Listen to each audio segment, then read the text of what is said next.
यह एक ऐसी भूमि है जहां रेत के टीले अत्याधुनिक गगनचुंबी इमारतों से मिलते हैं और जहां की हवा में इतिहास की कहानियां और भविष्य के सपने एक साथ घुले हुए हैं। कतर का उदय विश्व मंच पर किसी चमत्कार से कम नहीं है। कुछ दशक पहले तक यह मोतियों के व्यापार और मछली निकालने पर निर्भर एक शांत क्षेत्र था, लेकिन प्राकृतिक गैस के विशाल भंडारों की खोज ने इसकी नियति को पूरी तरह बदल दिया। आज यह दुनिया के सबसे धनी देशों में से एक है, जिसकी अर्थव्यवस्था ऊर्जा निर्यात, वित्त और पर्यटन पर आधारित है। इसकी राजधानी दोहा एक वैश्विक केंद्र के रूप में उभरी है, जो दुनिया भर के लोगों को व्यापार, संस्कृति और शिक्षा के लिए आकर्षित करती है। यह देश अपनी कूटनीतिक भूमिका और बृहद अंतर्राष्ट्रीय आयोजनों की मेजबानी के लिए भी प्रसिद्ध है, जिसने इसे विश्व मानचित्र पर एक महत्वपूर्ण स्थान दिलाया है। इस यात्रा में हम कतर के विभिन्न पहलुओं को गहराई से समझने का प्रयास करेंगे। हम इसके भव्य शहरों की चमक से लेकर इसके शांत रेगिस्तानों की खामोशी तक का अनुभव करेंगे। हम यहाँ के लोगों से मिलेंगे, उनकी जीवन शैली, उनकी परंपराओं और उनके मूल्यों को जानेंगे। हम सूख वाकिफ के व्यस्त बाजारों से गुजरेंगे, जहां मसालों की सुगंध और पारंपरिक शिल्पों की झलक मिलती है, और हम वेस्ट बे की उन ऊंची इमारतों को भी देखेंगे जो देश की आर्थिक प्रगति का प्रतीक है। यह यात्रा केवल एक भौगोलिक अन्वेषण नहीं, बल्कि एक सांस्कृतिक और सामाजिक अनुभव भी होगी, जो हमें कतर की आत्मा के करीब ले जाएगी। इस यात्रा के माध्यम से हमारा उद्देश्य कतर की एक संपूर्ण और संतुलित तस्वीर प्रस्तुत करना है। हम इसकी वास्तुकला की भव्यता, इसके आर्थिक सामर्थ्य और इसकी सांस्कृतिक समृद्धि का दस्तावेजीकरण करेंगे। हम यह भी देखेंगे कि कैसे यह राष्ट्र अपनी इस्लामी पहचान और पारिवारिक मूल्यों को संरक्षित करते हुए आधुनिकीकरण की राह पर अग्रसर है। कैमल रेसिंग के मैदानों से लेकर फीफा विश्व कप के अत्याधुनिक स्टेडियमों तक और प्राचीन किलों से लेकर भविष्य के स्मार्ट शहरों तक, कतर की कहानी विरोधाभासों और सामंजस्य की एक अद्भुत गाथा है, जिसे हम आपके सामने परत दर परत खोलेंगे। कतर की राजधानी दोहा एक ऐसा शहर है जहां इतिहास और भविष्य एक दूसरे से संवाद करते हैं। शहर का एक हिस्सा वेस्ट बे अपनी आसमान छूती इमारतों के साथ कतर की आर्थिक शक्ति और आधुनिक महत्वाकांक्षाओं का प्रदर्शन करता है। यहाँ कतर फाइनेंशियल सेंटर और कई अंतर्राष्ट्रीय कंपनियों के मुख्यालय स्थित हैं, जो इसे एक वैश्विक व्यापारिक केंद्र बनाते हैं। शाम के समय जब इन इमारतों पर रोशनी गिरती है, तो कॉर्निश से दिखने वाला नजारा किसी भविष्य के शहर जैसा प्रतीत होता है। यह स्काईलाइन कतर की उस प्रगति का जीवंत प्रतीक है, जिसने कुछ ही दशकों में इस रेगिस्तानी भूमि को एक वैश्विक महानगर में बदल दिया है। इसके ठीक विपरीत शहर का दूसरा हृदय सूख वाकिफ में है, जो अपनी पारंपरिक वास्तुकला और जीवंत बाजारों के लिए प्रसिद्ध है। यहाँ की संकरी गलियों में घूमते हुए मसालों, इत्र और पारंपरिक वस्त्रों की सुगंध आती है। यहाँ कारीगर अपने हाथों से सुंदर वस्तुएं बनाते हैं और व्यापारी ग्राहकों के साथ मोल भाव करते दिखते हैं। सूख वाकिफ केवल एक बाजार नहीं, बल्कि कतर की सांस्कृतिक विरासत का एक जीवंत संग्रहालय है, जहां स्थानीय लोग और पर्यटक समान रूप से देश की परंपराओं का अनुभव करने आते हैं। यहाँ के कैफे में बैठकर अरबी कॉफी पीना और लोगों को देखना अपने आप में एक अनूठा अनुभव है। दोहा कला और संस्कृति का भी एक प्रमुख केंद्र है। म्यूजियम ONF इस्लामिक आर्ट, जो वास्तुकार IAM पेई द्वारा डिजाइन किया गया है, समुद्र के किनारे एक कृत्रिम द्वीप पर स्थित है और इस्लामी दुनिया की 1400 वर्षों की कलाकृतियों का एक अद्भुत संग्रह प्रस्तुत करता है। इसके अलावा कतर नेशनल म्यूजियम, जिसकी डिजाइन एक रेगिस्तानी गुलाब से प्रेरित है, देश के इतिहास, भूगोल और संस्कृति की कहानी कहता है। ये संग्रहालय केवल कलाकृतियों के भंडार नहीं है, बल्कि ये कतर की अपनी पहचान को समझने और दुनिया के सामने प्रस्तुत करने के प्रयासों का हिस्सा है। कटारा कल्चरल विलेज एक और महत्वपूर्ण स्थान है, जहां कला, रंगमंच और संगीत का उत्सव मनाया जाता है। यहाँ एक एम्फीथिएटर, कला दीर्घाएं और कई रेस्तरां हैं जो इसे सांस्कृतिक आदान प्रदान का एक जीवंत केंद्र बनाते हैं। कटारा का उद्देश्य विभिन्न संस्कृतियों के बीच एक पुल बनाना है जो कतर की वैश्विक दृष्टि को दर्शाता है। दोहा शहर अपने इन विभिन्न रूपों में एक साथ कई कहानियां कहता है। एक तरफ यह एक आधुनिक वैश्विक शहर है तो दूसरी तरफ यह अपनी परंपराओं से गहराई से लगा हुआ है और यही द्वंद्व इसे अद्वितीय बनाता है। दोहा के उत्तर में स्थित लुसैल शहर कतर के भविष्य की सबसे महत्वाकांक्षी परियोजनाओं में से एक है। यह केवल एक शहर नहीं है बल्कि एक पूरी तरह से नियोजित, टिकाऊ और स्मार्ट महानगर का एक सपना है जिसे जमीन से उठाया गया है। लुसैल को भविष्य की जरूरतों को ध्यान में रखकर डिजाइन किया गया है जिसमें उन्नत परिवहन प्रणाली, पर्यावरण के अनुकूल इमारतें और उच्च तकनीक वाली सुविधाएं शामिल हैं। यहां का प्रतिष्ठित लुसैल स्टेडियम जिसने 2022 फीफा विश्व कप फाइनल की मेजबानी की थी, इस शहर की भव्यता का प्रतीक है। यह शहर कतर की उस दूरदृष्टि को दर्शाता है जो ऊर्जा से आगे निकलकर एक ज्ञान आधारित और विविध अर्थव्यवस्था का निर्माण करना चाहती है। लुसैल की वास्तुकला अपने आप में एक अध्ययन का विषय है। यहाँ की इमारतें जैसे कटारा टावर्स पारंपरिक इस्लामी रूपांकनों को आधुनिक डिजाइन के साथ मिलाती हैं। शहर की योजना इस तरह से बनाई गई है कि निवासियों को पैदल चलने और साइकिल चलाने के लिए प्रोत्साहित किया जा सके जिससे कार्बन उत्सर्जन कम हो। यहाँ एक भूमिगत ट्राम प्रणाली और जल टैक्सी नेटवर्क भी है जो शहर के भीतर आवागमन को आसान और पर्यावरण के अनुकूल बनाता है। लुसैल शहर कतर के इस विश्वास का प्रमाण है कि नवाचार और स्थिरता साथ साथ चल सकते हैं और यह भविष्य के शहरी विकास के लिए एक मॉडल प्रस्तुत करता है। दोहा के तट से कुछ दूर डेड पर्ल कतर एक और शानदार मानव निर्मित द्वीप है जो विलासिता और परिष्कार का प्रतीक है। इसका डिजाइन भूमध्य सागरीय शहरों से प्रेरित है जिसमें मरीना, नहरें और सुंदर प्लाजा हैं। यहाँ ऊंचे दर्जे के ब्रांड्स के शोरूम, विश्व स्तरीय रेस्तरां और आलीशान आवासीय अपार्टमेंट हैं जो इसे कतर के सबसे प्रतिष्ठित पथों में से एक बनाते हैं। दी पर्ल का नाम कतर के मोती व्यापार के गौरवशाली इतिहास को श्रद्धांजलि देता है और यह दर्शाता है कि कैसे देश ने अपने अतीत की विरासत को आधुनिक समृद्धि में बदल दिया है। यह द्वीप न केवल एक आवासीय और वाणिज्यिक केंद्र है बल्कि यह एक जीवन शैली का भी प्रतीक है। यहाँ के मरीना में शानदार नौकाएं, नहरों के किनारे बने कैफे और अंतर्राष्ट्रीय माहौल इसे एक अनूठा स्थान बनाते हैं। द पर्ल कतर यह दिखाता है कि कैसे कतर ने अपनी रेगिस्तानी भूमि को एक वैश्विक आकर्षण के केंद्र में बदलने के लिए इंजीनियरिंग और कल्पना का उपयोग किया है। लुसैल और दी पर्ल दोनों ही कतर के राष्ट्रीय विजन 2030 के महत्वपूर्ण घटक हैं जिसका उद्देश्य देश को एक स्थायी और समृद्ध भविष्य की ओर ले जाना है। ये परियोजनाएं केवल कंक्रीट और स्टील की संरचनाएं नहीं हैं बल्कि ये एक राष्ट्र के सपनों और आकांक्षाओं का साकार रूप हैं। दोहा के दक्षिण में स्थित अल वक्राह शहर कतर के समुद्री इतिहास का एक जीवंत प्रमाण है। कभी यह मछली निकालने और मोती निकालने का एक प्रमुख केंद्र था और आज भी यह अपनी उस विरासत को गर्व से संजोए हुए है। अल वक्राह का सूख और इसका पुराना बंदरगाह आगंतुकों को उस समय में वापस ले जाता है जब पारंपरिक ढाऊ नावें पानी पर राज करती थीं।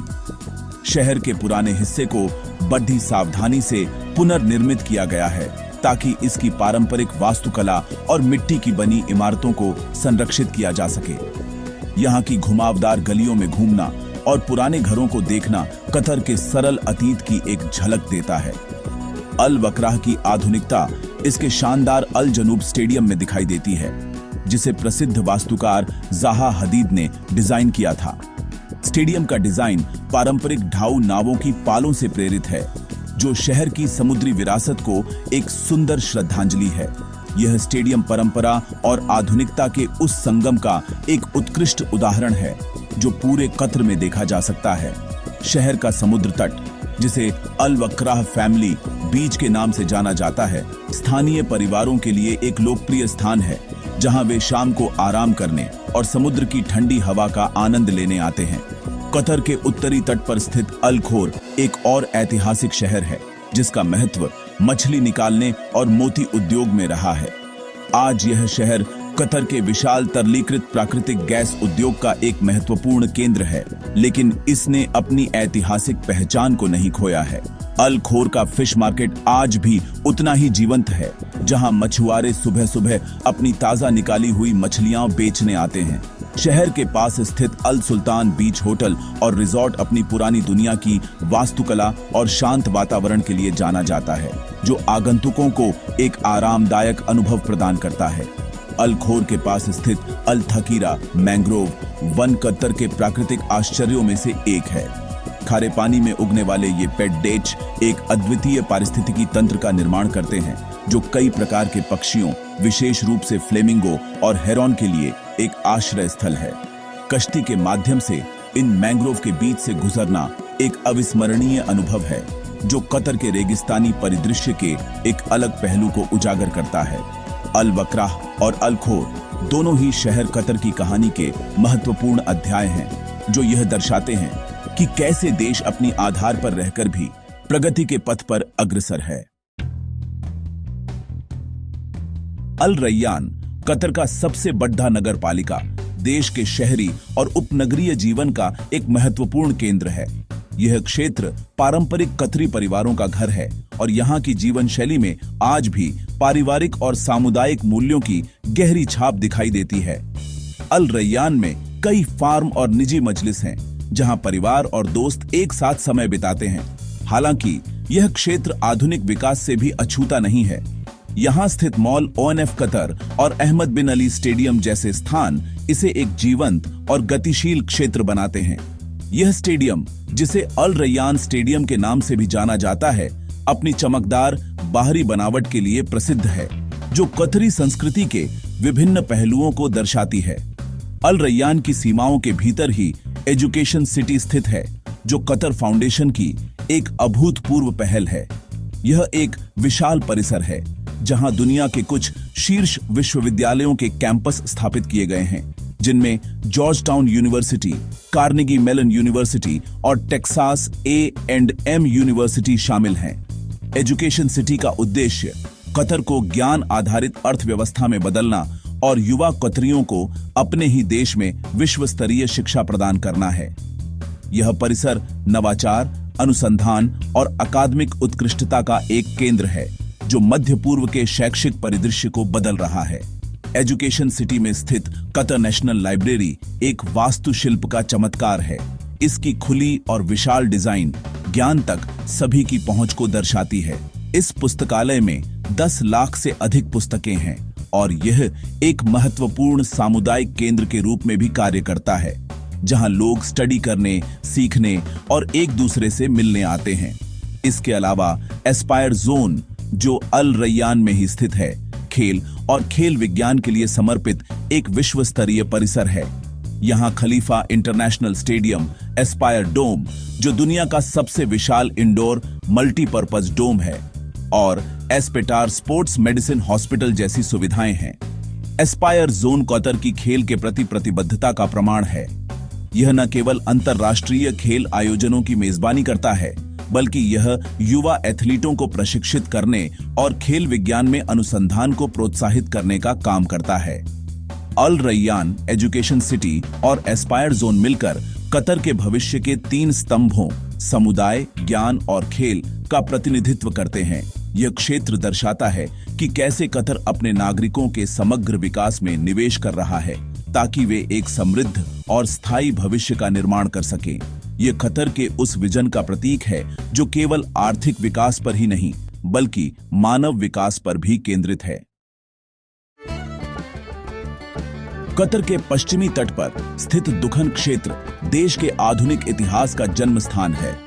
यहीं पर 1930 के दशक में पहली बार तेल की खोज हुई थी, जिसने कतर की किस्मत को हमेशा के लिए बदल दिया। आज दुखन कतर एनर्जी द्वारा संचालित एक प्रमुख औद्योगिक शहर है और यह देश के तेल और गैस उत्पादन का केंद्र बना हुआ है। यह एक सुनियोजित शहर है, जिसे ऊर्जा क्षेत्र में काम करने वाले कर्मचारियों और उनके परिवारों के लिए बनाया गया है। शहर की साफ सुथरी रोड्स, सामुदायिक सुविधाएं और औद्योगिक संयंत्र कतर की संगठित और कुशल कार्य संस्कृति को दर्शाते हैं। दुखन का अस्तित्व कतर की आर्थिक शक्ति की नींव का एक निरंतर अनुस्मारक है। दुखन के पास ही जिक्रीत का अनोखा और रहस्यमयी परिदृश्य स्थित है। यह क्षेत्र अपनी चूना पत्थर की चट्टानों के लिए प्रसिद्ध है, जिन्हें हवा और समय ने अजीबोगरीब आकारों में तराश दिया है। यह परिदृश्य किसी दूसरे ग्रह जैसा प्रतीत होता है और प्रकृति प्रेमियों तथा फोटोग्राफरों के लिए एक आकर्षण का केंद्र है। यहाँ अमेरिकी कलाकार रिचर्ड सेरा द्वारा बनाई गई प्रसिद्ध कलाकृति ईस्ट वेस्ट वेस्ट ईस्ट भी स्थित है। रेगिस्तान के बीच में 4 विशाल स्टील की प्लेटें कला, प्रकृति और समय के बीच एक शक्तिशाली संवाद स्थापित करती हैं। यह कलाकृति जिक्रीत के बंजर सौंदर्य को और भी गहरा अर्थ प्रदान करती है। जिक्रीत प्रायद्वीप पर एक और आकर्षण फिल्म सिटी है, जो एक पारंपरिक अरबी गांव की प्रतिकृति है। इसे एक फिल्म की शूटिंग के लिए बनाया गया था और अब यह एक पर्यटक स्थल बन गया है। रेगिस्तान के बीच में स्थित यह नकली गांव एक विचित्र और रोचक दृश्य प्रस्तुत करता है। इसके अलावा जिक्रीत में मुरवाब का किला जैसे पुरातात्विक स्थल भी है, जो इस क्षेत्र के प्राचीन इतिहास की गवाही देते हैं। ये स्थल बताते हैं कि यह रेगिस्तानी भूमि सदियों से मानव बस्तियों का घर रही है, भले ही जीवन यहाँ हमेशा चुनौतीपूर्ण रहा हो। जिक्रीत का समुद्र तट भी अपनी प्राकृतिक सुंदरता के लिए जाना जाता है।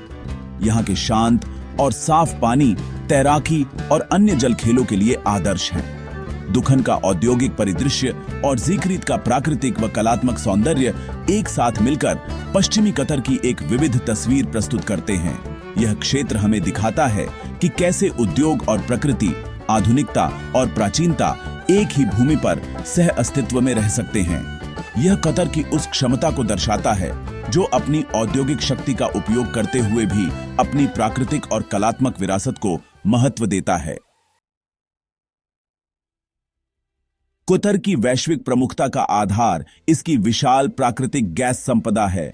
यह देश दुनिया के सबसे बड़े तरलीकृत प्राकृतिक गैस निर्यातकों में से एक है, जिसका अधिकांश उत्पादन विशाल नॉर्थ फील्ड से होता है, जिसे यह ईरान के साथ साझा करता है। रास लफान इंडस्ट्रियल सिटी दुनिया के सबसे बड़े एलएनजी निर्यात टर्मिनलों में से एक कतर की ऊर्जा शक्ति का केंद्र है। यहाँ से विशाल टैंकर दुनिया भर के देशों को ऊर्जा पहुंचाते हैं, जो कतर को वैश्विक ऊर्जा सुरक्षा में एक महत्वपूर्ण स्थान है। कतर एनर्जी देश की राष्ट्रीय तेल और गैस कंपनी इस विशाल उद्योग का प्रबंधन करती है और देश की आर्थिक समृद्धि को संचालित करती है। ऊर्जा के अलावा कतर ने अपनी संपत्ति का उपयोग एक प्रभावशाली वैश्विक निवेश पोर्टफोलियो बनाने के लिए किया है। कतर इन्वेस्टमेंट अथॉरिटी देश का संप्रभु धन कोष दुनिया भर की प्रमुख कंपनियों और संपत्तियों में निवेश करता है। लंदन के दी शार्ड से लेकर वॉक्सवैगन तक इन निवेशों के जरिए कतर का आर्थिक प्रभाव दुनिया के कोने कोने तक पहुंचता है। इसके साथ ही कतर एयरवेज देश की राष्ट्रीय एयरलाइन अपने विशाल नेटवर्क और उच्च गुणवत्ता वाली सेवा के साथ कतर को दुनिया से मिलाती है। हमाद अंतरराष्ट्रीय हवाई अड्डा इसका अत्याधुनिक केंद्र एक प्रमुख वैश्विक पारगमन बिंदु के रूप में कार्य करता है। कूटनीतिक रूप से कतर ने एक सक्रिय और स्वतंत्र विदेश नीति अपनाई है। अपने छोटे आकार के बावजूद यह देश अक्सर अंतरराष्ट्रीय संघर्षों में एक मध्यस्थ की भूमिका निभाता है।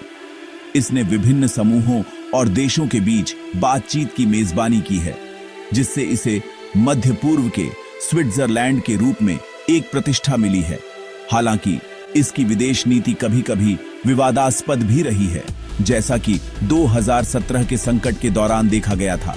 फिर भी कतर अपनी नरम शक्ति, विशेष रूप से अल जजीरा मीडिया नेटवर्क के माध्यम से दुनिया भर में विचारों और बहसों को प्रभावित करने में सक्षम रहा है। फीफा विश्व कप 2022 और फॉर्मूला 1 ग्रैंड प्रिक्स जैसे प्रमुख अंतर्राष्ट्रीय आयोजनों की मेजबानी करके कतर ने खुद को एक वैश्विक खेल और पर्यटन स्थल के रूप में स्थापित किया है। इन आयोजनों ने न केवल देश के बुनियादी ढांचे के विकास को गति दी, बल्कि दुनिया का ध्यान भी इसकी ओर खींचा।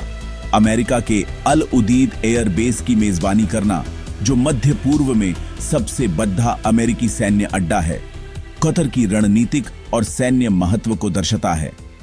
ऊर्जा, वित्त, कूटनीति और खेल का यह संयोजन कतर को अपने आकार से कहीं अधिक प्रभावशाली और शक्तिशाली राष्ट्र बनाता है। कतर की संस्कृति इसकी बेडुइन रूट्स और इस्लामी परंपराओं में गहराई से निहित है, जो आज भी इसके आधुनिक समाज में जीवंत है। बाजदारी या बाजों के साथ शिकार करना कतर की सबसे प्रतिष्ठित परंपराओं में से एक है। बाज को केवल एक पक्षी नहीं, बल्कि परिवार का एक सम्मानित सदस्य माना जाता है और उसकी देखभाल बहुत स्नेह और सम्मान के साथ की जाती है। सूख वाकिफ में एक विशेष बाज बाजार और एक समर्पित बाज अस्पताल है, जो इस परंपरा के महत्व को दर्शाता है। यह शौक कतरी पुरुषों के बीच धैर्य, दूरदृष्टि और प्रकृति के साथ संबंध का प्रतीक है। ऊंट दौड़ DDH एक और लोकप्रिय पारंपरिक खेल है, जो देश की रेगिस्तानी विरासत से लगा है। अल शाहानिया में स्थित कैमल रेस ट्रैक पर सर्दियों के महीनों के दौरान नियमित रूप से रेस आयोजित की जाती है। पहले इन ऊंटों पर बच्चे जॉकी के रूप में बैठते थे, लेकिन अब उनकी जगह छोटे रोबोटिक जॉकी ने ले ली है, जिन्हें रिमोट कंट्रोल से संचालित किया जाता है। यह परंपरा और प्रौद्योगिकी का एक अनूठा मिश्रण है। ऊंट कतरी संस्कृति में केवल एक जानवर नहीं है, बल्कि वे धन, स्थिति और धीरज का प्रतीक हैं। वे रेगिस्तान में जीवन के लिए आवश्यक थे और आज भी उनका सम्मान किया जाता है। समुद्री विरासत भी कतर की पहचान का एक अभिन्न अंग है। मोती निकालने का उद्योग, जो कभी अर्थव्यवस्था की रीढ़ था, अब इतिहास का हिस्सा बन गया है। लेकिन पारंपरिक ढाऊ नावें आज भी दोहा के बंदरगाह और कॉर्निश पर शान से तैरती हैं। ये लकद्दी की नावें, जो कभी मोती गोताखोरों और व्यापारियों को ले जाती थीं, अब पर्यटकों को सैर कराती हैं और देश के समुद्री अतीत की याद दिलाती है। कतर के संग्रहालयों में मोती व्यापार से संबंधित कलाकृतियां और कहानियां संरक्षित हैं, जो युवा जनरेशन को उनके पूर्वजों के संघर्ष और कौशल के बारे में बताती हैं। कतरी समाज में मजलिस की परंपरा का एक विशेष स्थान है। यह घर का एक अलग हिस्सा होता है, जहां पुरुष मेहमानों का स्वागत करने, सामाजिक मुद्दों पर चर्चा करने, व्यापार करने और एक साथ कॉफी पीने के लिए इकट्ठा होते हैं। मजलिस सामाजिक संबंधों को मजबूत करने और सामुदायिक एकता बनाए रखने में एक महत्वपूर्ण भूमिका निभाती है। इसी तरह कतरी पहनावा पुरुषों के लिए थोब और घुटरा और महिलाओं के लिए अबाया उनकी सांस्कृतिक और धार्मिक पहचान का प्रतीक है। ये परंपराएं कतर को उसकी आधुनिकता के बावजूद अपनी पारंपरिकता रखती है और इसकी अनूठी सांस्कृतिक पहचान को संरक्षित करती है। कतर की हमारी यात्रा हमें एक ऐसे राष्ट्र के चौराहे पर लाकर रखती है, जो परंपरा और प्रगति के बीच एक नाजुक संतुलन साध रहा है। यह एक ऐसी भूमि है जहां रेगिस्तान की खामोशी भविष्य के शहरों के कोलाहल से मिलती है और जहां प्राचीन परंपराएं अत्याधुनिक तकनीक के साथ कंधे से कंधा मिलाकर चलती है। कतर ने दुनिया को दिखाया है कि कैसे प्राकृतिक संसाधनों का विवेकपूर्ण उपयोग करके एक राष्ट्र न केवल आर्थिक समृद्धि प्राप्त कर सकता है, बल्कि अपनी सांस्कृतिक पहचान को भी मजबूती से बनाए रख सकता है। यह एक ऐसी कहानी है जो महत्वाकांक्षा, दूरदृष्टि और अपनी जड़ीबूटियों के प्रति गहरे सम्मान से बुनी गई है। देश का राष्ट्रीय विजन 2030 इस संतुलन को प्राप्त करने के लिए एक स्पष्ट रोड मैप प्रस्तुत करता है। यह मानव विकास, सामाजिक विकास, आर्थिक विकास और पर्यावरणीय विकास के 4 स्तंभों पर आधारित है। एजुकेशन सिटी में विश्व स्तरीय शिक्षा प्रदान करने से लेकर हमद मेडिकल कॉरपोरेशन के माध्यम से उन्नत स्वास्थ्य सेवाएं सुनिश्चित करने तक, कतर अपने सबसे महत्वपूर्ण संसाधन, अपने लोगों में भारी निवेश कर रहा है। यह राष्ट्र समझता है कि एक स्थायी भविष्य केवल गगनचुंबी इमारतों और विशाल स्टेडियमों पर नहीं, बल्कि एक शिक्षित, स्वस्थ और सशक्त आबादी पर बनाया जा सकता है। कतर की यात्रा हमें इसके विरोधाभासों से भी परिचित कराती है। एक ओर यह एक वैश्विक और महानगरीय समाज है जहां 200 से अधिक राष्ट्रीयताओं के लोग रहते और काम करते हैं। दूसरी ओर यह एक गहरा रूढ़िवादी समाज है जहां इस्लामी मूल्य और पारिवारिक परंपराएं जीवन के हर पहलू को निर्देशित करती हैं। वैश्विक मंच पर एक सक्रिय प्लेयर होने के साथ साथ अपनी संप्रभुता और स्वतंत्र पहचान को बनाए रखना कतर के लिए एक निरंतर चुनौती है। यह देखना दिलचस्प होगा कि भविष्य में यह राष्ट्र इन विभिन्न ताकतों के बीच अपना मार्ग कैसे प्रशस्त करता है। अंत में कतर की कहानी केवल रेत से धन बनाने की कहानी नहीं है, बल्कि यह एक पहचान बनाने की कहानी है। यह अपने अतीत का सम्मान करने, अपने वर्तमान का जश्न मनाने और एक साहसिक भविष्य की कल्पना करने की कहानी है। खोर अल अदैद के शांत पानी से लेकर दोहा के जीवंत क्षितिज तक कतर एक ऐसा कैनवास है जिस पर इतिहास और भविष्य दोनों के रंग बिखरे हुए हैं। जैसे जैसे यह राष्ट्र अपनी यात्रा पर अग्रसर रहा है, यह दुनिया के लिए एक अध्ययन का विषय बना हुआ है। एक छोटा सा देश जिसके सपने रेगिस्तान जितने ही विशाल हैं।